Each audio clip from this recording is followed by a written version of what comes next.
And welcome back to Jerusalem Minute here on JNS TV. My name is Josh Hasten here in Jerusalem.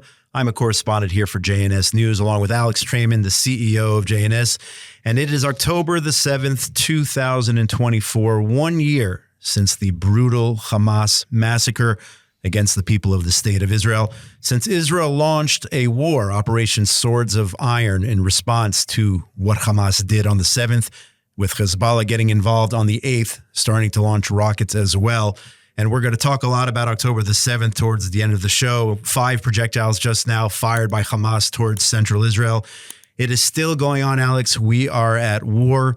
The war continues on 7 different fronts here in the state of Israel. Yeah, obviously on October 7th, we would want to have a show that memorializes October 7th. Where we talk about the pain and the heartache and the horrific massacre with the 1,200 killed and 250 hostages and 6,000 or so injured from 6,000 terrorists that came across the border. But we don't have time to commemorate October 7th. We'll talk a little bit about it later because, as you mentioned, Israel is in a war and the war is maybe entering levels that are more intensive than any since the start. So here we see now we're going into year 2, and year 2 is really phase 2 with Iran, with Lebanon, with Yemen, Iraq, Syria, everybody getting involved. You really see that the war is escalating on a major way. I'll just mention 6:29 a.m. this morning, the exact time in which Hamas started the war, exactly a year ago today on the Gregorian calendar. A ceremony was being held at the Nova site, the Nova massacre, where the music festival was taking place there this morning, and more rockets from Hamas targeting those who are commemorating. Well, the rockets at this point, rockets from Hamas are virtue signaling because, yes. We'll talk about it a little bit more later, I think, but at this point, Hamas has been degraded so much. I mean, it's not over. We'll talk about that soon too in Gaza, but it's a symbolic attack. Since October 7th, since that day, I don't think that Hamas has been able to kill even 1, maybe 2 people inside of Israel proper since that horrific day. And the IDF has really just destroyed much of Gaza and destroyed much of Hamas's political and military capabilities. Yeah, let's remember that Israel is winning the war. And let's get to it. Israel vows to respond after this past Tuesday night on the eve of the Jewish New Year, Rosh Hashanah. Iran launches 180 ballistic missiles at the state of Israel, sending millions and millions of Israelis into the bomb shelters for cover. Israel says it will respond. There were rumors over the last 24 hours that Iran had suspended all aviation in their airspace, perhaps thinking Israel would respond. The question is, when will Israel respond and how will Israel respond? That's on everyone's minds. I mean, even before you get to that, it's important to discuss the attack itself by Iran. If you remember back to April 13th, it was a Saturday night, and Iran had vowed to attack Israel. And they started an attack by launching drones at Israel. Those drones were supposed to take 9 hours to get to Israel. A coalition of forces led, of course, by Israel, but also assisted by the United States and others, were able to shoot all of those drones out of the sky if it takes 9 hours to get to Israel. Along the way, several hours later, they launched cruise missiles at Israel. Cruise missiles take anywhere from 1 to 2 hours to get from Iran to Israel. I mean, they go low. They're hard to shoot out, but Israel and the coalition of forces successfully shot every single one of these out of the sky. But Israelis already understood that we were under attack. And then towards the end of that attack, they launched maybe about 100 ballistic missiles, which take only 10 to 12 minutes to get from Iran to Israel. And Israelis were watching this happen, and we saw just about 95% of those 100 get knocked out of the sky. 5 of them hit in open places, relatively close to the Nevatim Air Base in the south. This week, it was something different. We heard that maybe Hezbollah, maybe Iran was going to attack, as a retaliation for the killing of Ismail Haniyeh a few months ago inside Tehran, and for launching the ground operation into southern Lebanon. we heard that there might be an attack, and then maybe there's an attack that will be imminent in the next couple of days. And then all of a sudden on everybody's phone in the country, it was an alert, get into your bomb shelters immediately. And within minutes, there were sirens going across the entire country, because the way ballistic missiles work is that they get shot up into the atmosphere and then they're coming down towards the country, and you don't know exactly necessarily where the ballistic missile is going to hit. You don't know where it's going to be intercepted, and you don't know where shrapnel is going to fall. And there is a lot of shrapnel when these missiles are intercepted. They sent over 180 missiles, depending on who you ask. Some say 180, some say 200, some say as many as 400 ballistic missiles were fired. But even if it was 180 ballistic missiles, it was the largest single ballistic missile attack in the history of warfare by Iran against Israel. And it did significant damage. Israel shot most of these out of the sky with amazing precision, but it's been reported that there were as many as 33 hits, direct hits, most of those at the Nevatim Air Base in the south, which is Israel's primary Air Force base, where the F-35s and the F-16s and all of them are. Defense Minister Gallant was there yesterday. He said that there was no serious damage to the facility, but there was certainly damage. The IDF not reporting how much damage there was. It took days even for us to find out. We heard maybe a couple of these hit, but we saw videos on Twitter already, on X rather, of multiple hits. And then there was a major hit in Hod HaSharon, hit near a residential neighborhood, damaged 100 houses. One of the founders of JNS, his brother who lives in Hod HaSharon, said that the door was blown off of his hinges at his house. So it was a major, major attack. And the idea that Israel would accept the largest missile attack in the history of warfare and not retaliate in such a way as to restore deterrence, to make sure that that would never happen again, I don't think that that's going to happen. Yeah, well, certainly the prime minister, and we're going to cut out to the video here in just a second, vowing that no other country in the world would accept such an attack, and Israel will not either. Let's check out Prime Minister Netanyahu's response. איראן עשתה הערב טעות גדולה, והיא תשלם על כך. המשטר באיראן לא מבין את נחישותנו להגן על עצמנו, ואת נחישותנו לגמול לאויבינו. סינואר ודף לא הבינו זאת, נסראללה ומוחסן לא הבינו זאת, וכנראה יש בטהרן אלה שלא מבינים זאת. הם יבינו. נעמוד בכלל שקבענו. מי שתוקף אותנו, אנחנו תוקפים אותו. So there you have Prime Minister Netanyahu alluding to the fact, based on exactly what you just said, that Israel will not take this sitting down. Israel will retaliate, and now it just remains to be seen when, how, what exactly will we do? Yeah, and the question is, who's going to restore deterrence here? Because Iran has said that if Israel retaliates for the attack, that they will retaliate, that they will escalate the attack. And they also said that this attack was a warning and that they have more. The estimate is that Iran has as many as 3,000 ballistic missiles, which means that they've shot about 1/10 of their arsenal so far. Now, the miracle is that nobody was killed in this attack. And thousands of people could have been killed. Right. Thousands upon thousands of people could have been killed. These are really serious weapons that they fired. So the question is, would Israel be deterred against retaliating, because Iran is basically vowing to do something much larger. The Khamenei gave a sermon, I think it was yesterday, if not 2 days ago, where he basically again said, God willing, Iran will destroy the state of Israel. And he is warned that the next attack will be something much more serious and much more destructive. We know that most of the most recent attack was aimed at military facilities. If they would have decided to aim 200 missiles or more at Tel Aviv, or in Jerusalem, seeing how many of those were able to get through. I mean, Israel shot out something like 80% of the rockets, but if 20% of those rockets get through, my goodness, it could be serious. So we're definitely now entering into what will be probably the most dangerous phase of the war. So commentators are suggesting possible retaliation strikes by Israel could target Iranian nuclear sites or perhaps Iran's oil fields. The president of the United States, Joe Biden, was asked if he would support Israel striking Iran's nuclear sites, and Biden said he would not do so. Let's jump out to the video.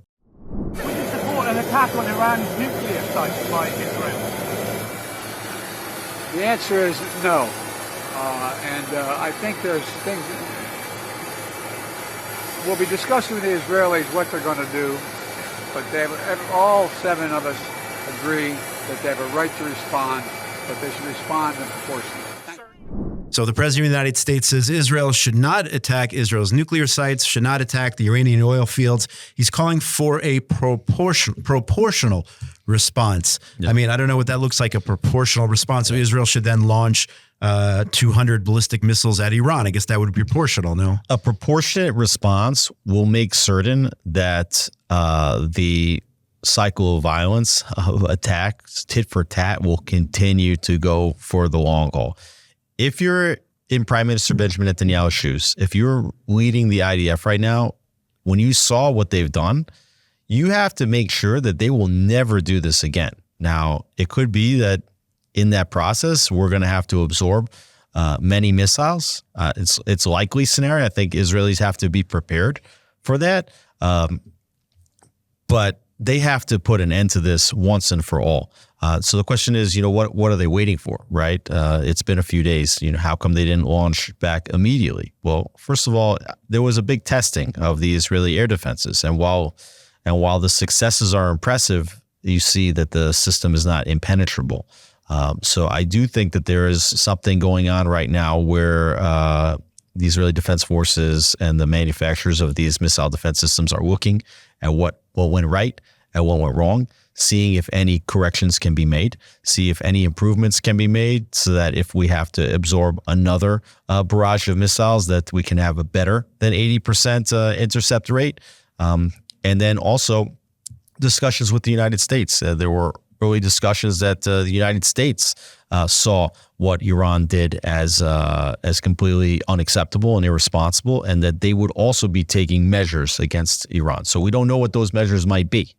And I think that Israel's also trying to work with the United States to see what that might look like, if they would participate in an offensive response, if they would mobilize more equipment into the region to provide additional missile defense. So these are all the things that are going on right now as Israel prepares to retaliate. But for those that think that Israel will not retaliate, I think they'll have another thing coming. I think it's definite that they'll respond. The question, as you mentioned, is what do they hit, right? Joe Biden saying that Israel shouldn't hit the nuclear sites. Now, at the same time, we're getting all kind of reports over here that Iran has developed just about enough uranium to make nuclear weapons. And if you see what Iran can do to Israel without nuclear weapons, you understand that them having nuclear weapons is it's an existential threat. I mean, a nuclear weapon could potentially be put on one of these ballistic missiles, okay, which you see that they're able to get into the country. And once you're able to make one, breakout to many is very fast. So Joe Biden says that Israel shouldn't hit the nuclear sites. A Republican candidate, former President Trump, said the opposite. He said Israel should hit the nuclear sites. He said those are the sites that you need to hit. So we'll see what Israel does. I did see a very extensive map posted on X of all of the Iranian oil sites across the country. Very extensive map. So you should be certain that Israel knows what are the strategic sites that can be hit. You saw that they took out Ismail Haniyeh deep inside Tehran. They're probably doing their best to track the location of Ayatollah Khamenei. And it's just going to be a question of how extensive and when will a response be. But I don't think that there needs to be a proportional response here. I think that Israel's going to, if they go for it, they have to go hard and heavy with everything that they have. Prime Minister of Israel, Benjamin Netanyahu, has made it clear that even if Israel has to go at it alone, Israel will not allow Iran to go nuclear. So if it's striking the Iranian nuclear sites or whatever response Israel has prepared, the prime minister has made it clear, hoping that the rest of the Western world will side with Israel if necessary. But Israel will have to do it alone if that's necessary. It's not clear that the international community is going to stand with Israel. We saw just this week French President Emmanuel Macron basically announcing that that countries should stop sending weapons to Israel. Netanyahu responded right after the holiday, saying directly to Macron that what he said was a disgrace. Okay, so it's really aggressive language. You don't usually see Netanyahu talking like that to Macron, who's really one of the probably top 5 to 10 leaders of the free world right now, telling him that what he said was a disgrace, basically to his face. They had a call afterwards where Netanyahu also put out a terse statement afterwards saying that he explained his point of view to Macron, and they said that the French foreign minister is going to be coming here in the coming days for some bit of clarification there. Yeah, we're going to in a second jump out to that video, but just to reiterate, it was on Saturday. President Macron says France would no longer supply arms to Israel, although the country will continue to send missile defense equipment. He said the priority is that we return to a political solution. We stop delivering weapons to fight in Gaza. Let's check out that video. I have a message for President Macron. Today, Israel is defending itself on 7 fronts against the enemies of civilization. But countries who supposedly oppose this terror axis call for an arms embargo on Israel. What a disgrace. Well, let me tell you this. Israel will win with or without their support. But their shame will continue long after the war is won. For in defending ourselves against this barbarism, Israel is defending civilizations against those who seek to impose a dark age of fanaticism on all of us. So there you have Prime Minister Netanyahu responding, saying shame on Macron and other Western leaders who are calling for an arms embargo against the state of Israel. What a disgrace. Their shame will continue long after the war is won. And these are very tough words from our Prime Minister against the French President, Emmanuel Macron. Well, Israel needs the larger weapons to end the war faster, right? If you don't provide Israel the weapons, as Netanyahu said it, Israel will fight whether you're with us or not. I spoke at one point to War Cabinet member and Minister of Strategic Affairs Ron Dermer. He said Israel will fight with its fingernails if that's what they have to do, and Israel will win. Even if they're fighting with their fingernails, you see the way they work with technology, being able to blow up these beepers and the walkie-talkies and come up with all kind of creative solutions when they don't have the larger weapons. When they hit inside Beirut to take out Nasrallah, they used 80 tons worth of explosives, but they don't have bombs that are 80 tons. They have bombs that are 2 tons and 5 tons. So what they have to do is they figure out how to turn multiple weapons into bunker busters. But if you want this war to be over faster, Israel's got to hit the strategic sites faster, and they need the weaponry to do it. If not, Israel will husband what it has. You might get into a longer war of attrition, and we already see that the Israeli companies like Elbit are ramping up manufacturing capabilities because Israel understands that after this war, they're never going to be able to rely on any other country, nor should they. And when people talk about this being a second war of independence for Israel, it's not about borders. It's not about recognition at the United Nations. It means being weapons independent. It means being food independent. It means being energy independent, being completely independent, not dependent on anybody for your own survival. Absolutely. It's been 76 years. The time is now, and we're learning that the hard way with everything we're experiencing right now. You mentioned the situation in Lebanon. Let's get to that. Israel's ground offensive continues in Lebanon. On Saturday, Israel continued to press forward with ground operations, destroying Hezbollah terrorist infrastructure, including observation points, underground weapons, caches, rocket launching sites, destroying Hezbollah tunnels. 400 terrorists were killed, targeting deeper and deeper into Lebanon. The rumor is now that Nasrallah's successor, the guy who succeeded him, he is now dead. He was now killed. I don't know if that's been confirmed or not, but apparently he is gone as well. Yeah. Pretty much confirmed. At the same time, unfortunately, you had an incident where IDF soldiers, 6 IDF soldiers were killed in one incident. We'll get to that. And then another 2 were killed in another incident there fighting in Lebanon. I know this firsthand. A son of a good friend of ours. He was in this incident. He was in the fight here, wounded, shrapnel wounds to his body. I saw him over the Rosh Hashanah holiday. Thank God he was released from the hospital. But unfortunately, you had a situation where soldiers went into a house there was a soldier killed. Soldiers went into a house in order to prevent Hezbollah from kidnapping the body of a fallen soldier. That's how much we value our lives here in Israel. Just shows you the difference between us and Hezbollah and Hamas. Israel willing to go into a building to take on terrorists head on so that they don't kidnap not only an alive soldier, the body of a dead soldier, and hold that ransom as they've done so many times in the past, as they continue to do with some of those hostages who were killed in Gaza. And these brave soldiers went into this house. Unfortunately, 6 of them were killed, another 2 killed in a separate incident. But this was a major offensive, targeting the house from the air, from the land, in order to make sure that the evil, which is Hezbollah, does not capture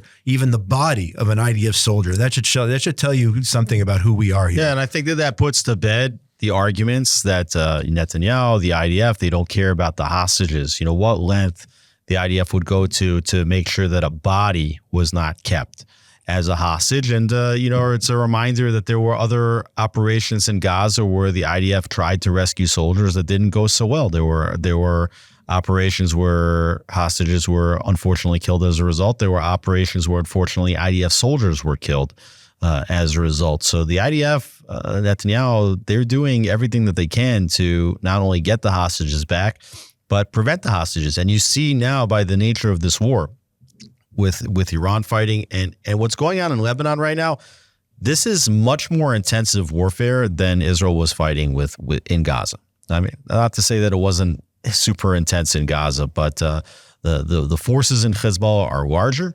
They're better trained. The weaponry is more sophisticated. The rockets are certainly more sophisticated. We're seeing that their rockets are able to penetrate our air defenses to a certain extent.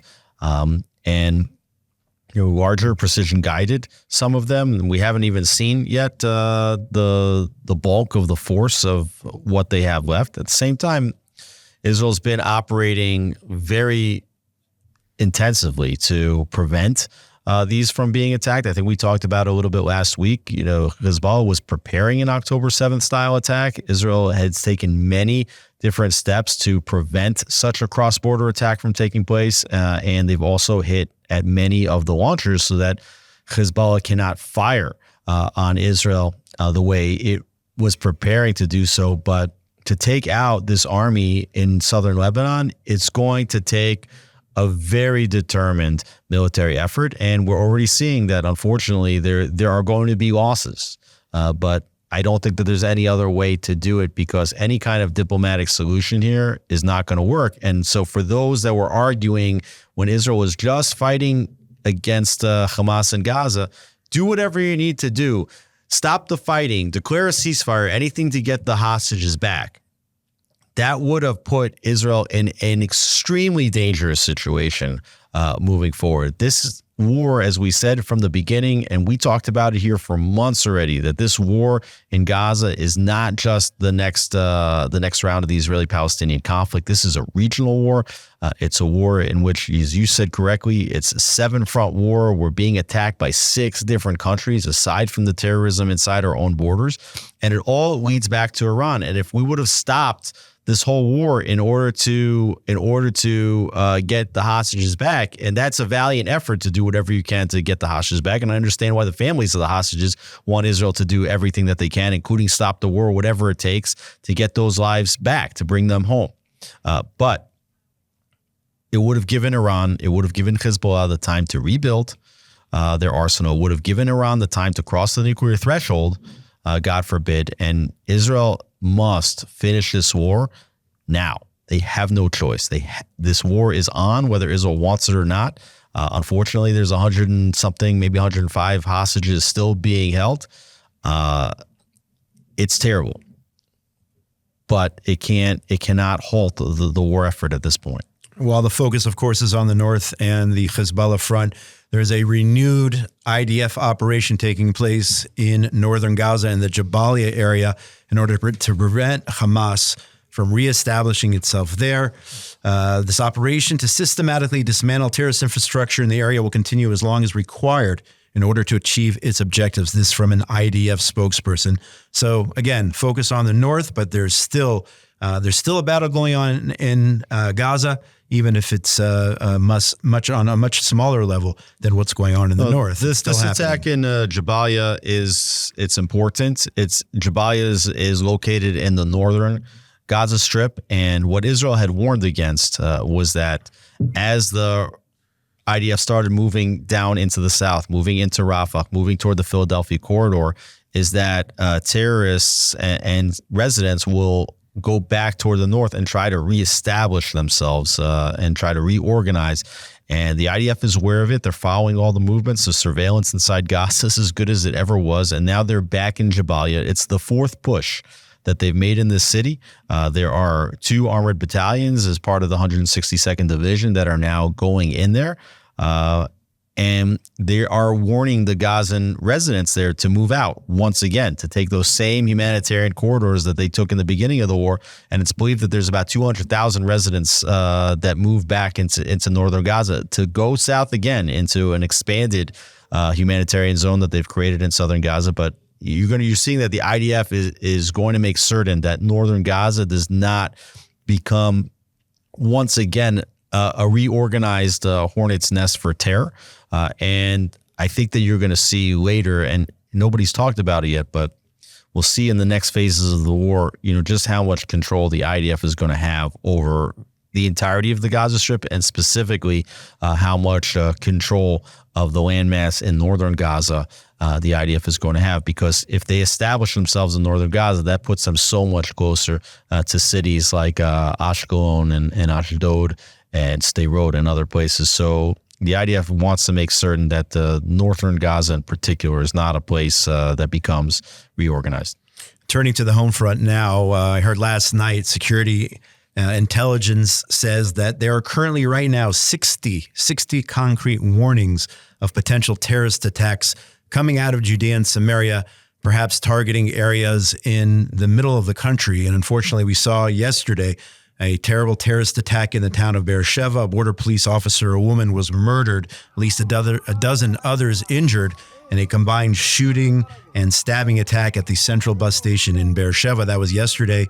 And at the same time, just minutes, I believe, before Iran struck last Tuesday night, 2 terrorists heavily armed from the Hebron area, from Judea and Samaria, came into Israel proper and opened fire on the light rail in Jaffa. 7 Israelis were murdered in that attack. The 2 terrorists were neutralized. The terrorist also yesterday was neutralized. And when I say neutralized, I mean in this case killed. So you have this upswing and intelligence indicating that we are in the midst of another one of these waves of terrorism here in Israel on the home front, in our cities and in our towns. Yeah, we've seen some horrific shooting attacks take place since the beginning of this war. I think it's been a surprise to a certain extent how few there have been, and there's been a lot. Like, don't get me wrong. There's been a lot of attacks, and they've been horrific and murderous attacks, dangerous. But considering the war as it's raged in Gaza and it's raging in southern Lebanon, we've seen somewhat of a muted uprising in Judea and Samaria compared to previous intifadas, compared to even more recently car ramming intifada 2014. We're not seeing the riots in places like Ramla, Lod, Akko that we saw just 3 years ago in summer of 2021. And part of that is because the IDF has been extremely active in all of these areas where terrorism is rearing its head. They are playing a whack-a-mole strategy throughout Judea and Samaria, specifically in areas like Shem, which is known as Nablus, Jenin, Farah. These 2 terrorists that attacked in Yaffo, they came from the Hebron area. That's an area where there's definitely nightly raids, but we haven't seen a massive operation like we saw in northern Samaria.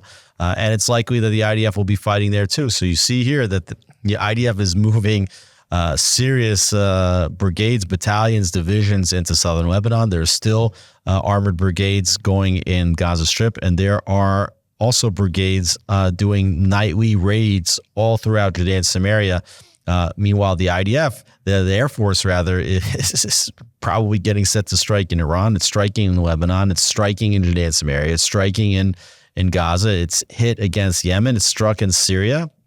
This is really a very intensive multi-front war.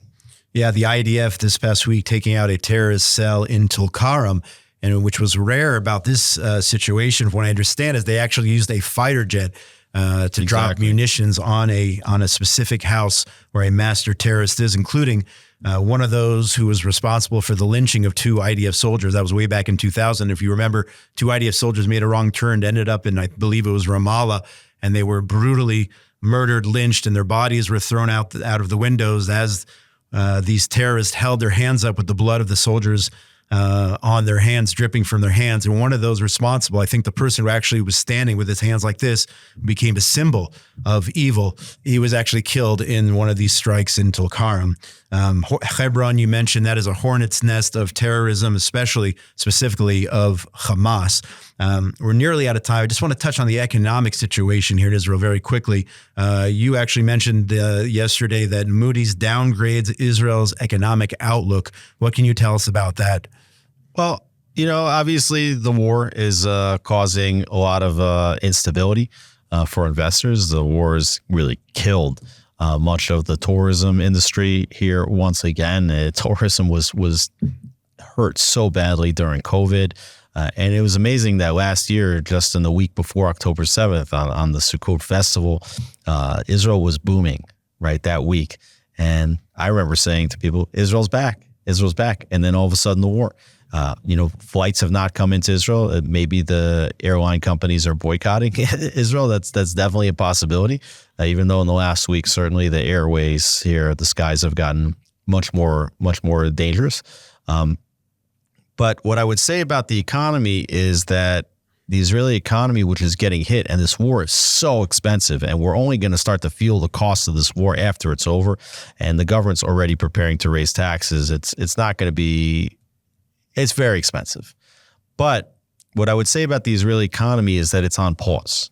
The Israeli economy was put on pause to fight this war. The foundations of the Israeli economy are still extraordinarily strong. And so that's another reason why it's so important to win this war victoriously as quickly as possible, because if Israel does win the war in such a way that they transform the Middle East and they make the situation for Israel calm for the next decade plus, several decades, God willing, I think you're going to start to see all the investment pour back to Israel, all the tourism come back to Israel.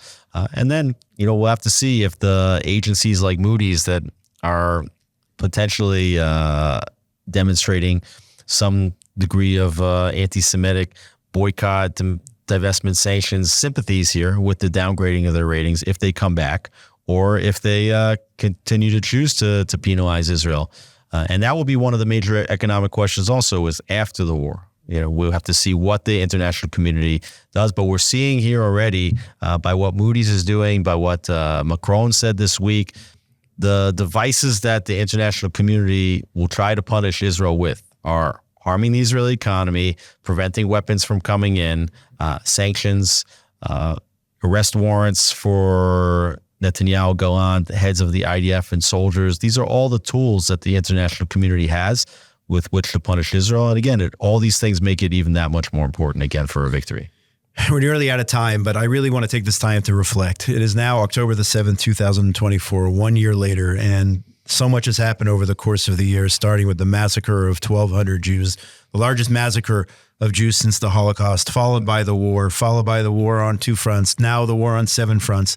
101 hostages still in captivity.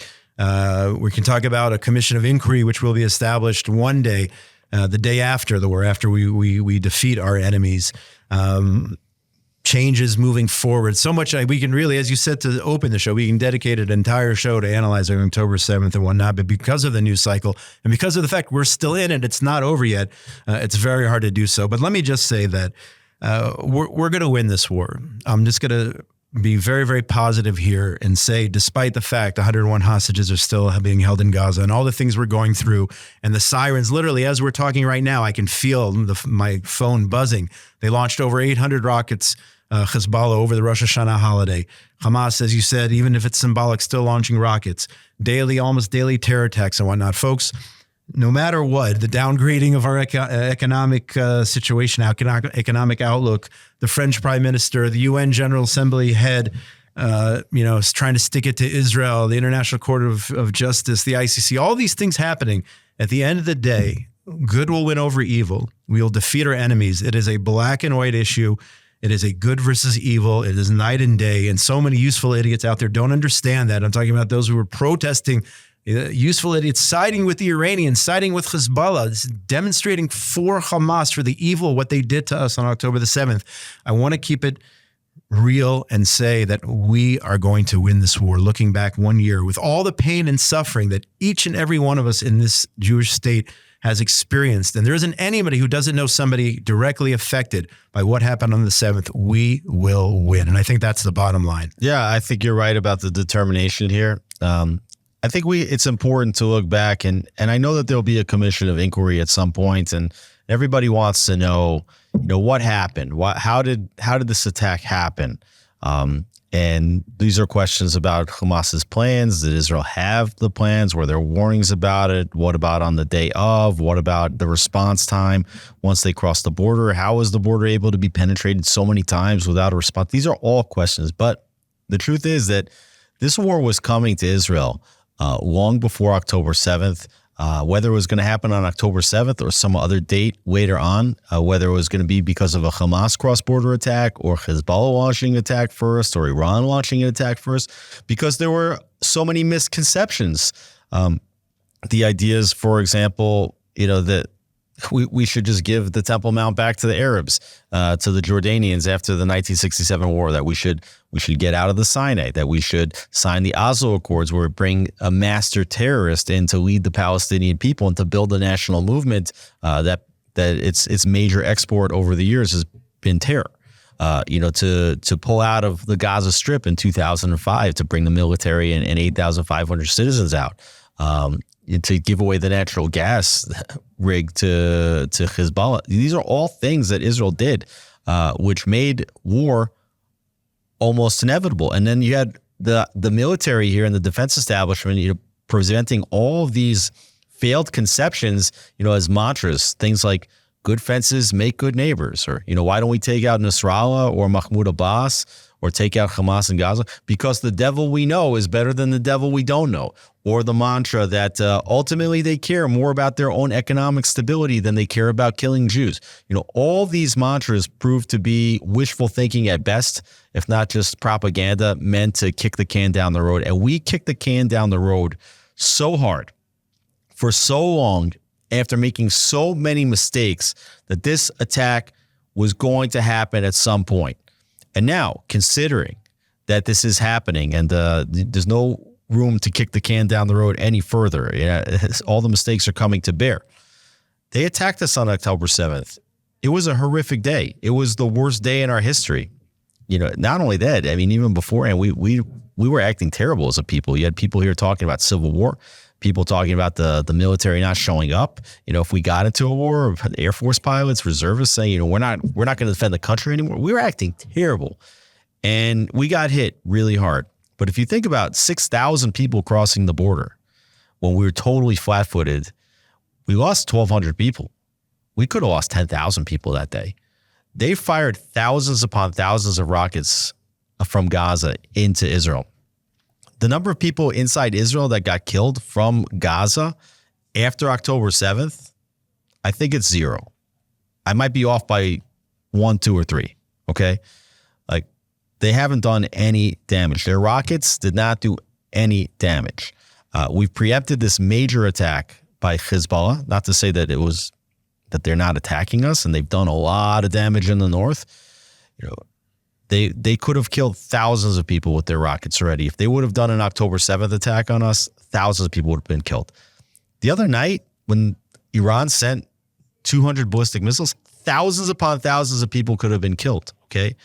If you think about it, number of people killed in Israel since October 7th, I think it's less than 500 people. And I might be off by 100. I'm not sure 100.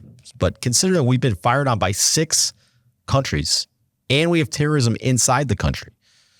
The few number of people that have been lost compared to the magnitude of the attacks is nothing short of miraculous. That none of these ballistic missiles killed anybody in 2 separate attacks, those are miracles. That more people weren't killed on October 7th, miracles. And you hear the stories about people that saved lives on October 7th, how many miracles took place on that day. And people will tell you, like, open miracles. You know, how many soldiers will tell you that they had open miracles inside Gaza. And we've lost about something like 500 soldiers since October 8th, because we lost a lot on October 7th. But since October 8th, we've lost about 500 soldiers, and we've killed something like close to 20,000 or 17, 18,000 terrorists. I heard John Spencer say that usually an attacking army loses more soldiers than the defending army, especially in a territory like Gaza or in southern Lebanon. So not only are we winning, but we're seeing that there's a tremendous amount of divine protection here. And I do think that not only are we winning, but we have a lot of momentum now in this war, that people understand that Iran's attack didn't do that much damage, that Hezbollah's planned attacks have been foiled, that, we took out thousands of their terrorists with these pagers and these walkie-talkies, and we've taken out their top leadership. Am Yisrael Chai. Like, we're not only that, we're correcting all of those misconceptions that led to this war. We're changing the whole script. We're transforming the Middle East. And when people talk about a lack of leadership in this country that led to this moment, we're training a whole new generation of leaders that have taken up arms to defend this country. And the Israeli people and the Jewish people have just been at their best in this last year. Really selflessness, complete selflessness to defend the country, to defend the home front, to defend their people volunteering, people coming up with solutions to fill in where the government couldn't do it. You had over $1 billion raised from American Jewry and global Jewry to aid the war effort. I think we're doing a good job, Josh. I really do. I love your positivity as we start the new Jewish year, even with all the hurt and the pain of last year. Hopefully we've learned from all those mistakes that you mentioned, and we will continue to thrive and succeed, and we will win, folks. And that's going to do it for today, for October the 7th, 2024. You have been watching another edition of Jerusalem Minute here on JNS TV. Make sure you tune in to all the amazing programming that JNS TV has to offer, and go to jns.org for all the latest news from Israel and the Middle East and the Jewish world. My name is Josh Hasten here in Jerusalem with Alex Traiman, CEO of JNS. Shana Tova, have a happy new year. Let's hope for continued good news and much success to the brave men and women of the IDF. Continue to pray for them. Have a great week, everybody. See you next week.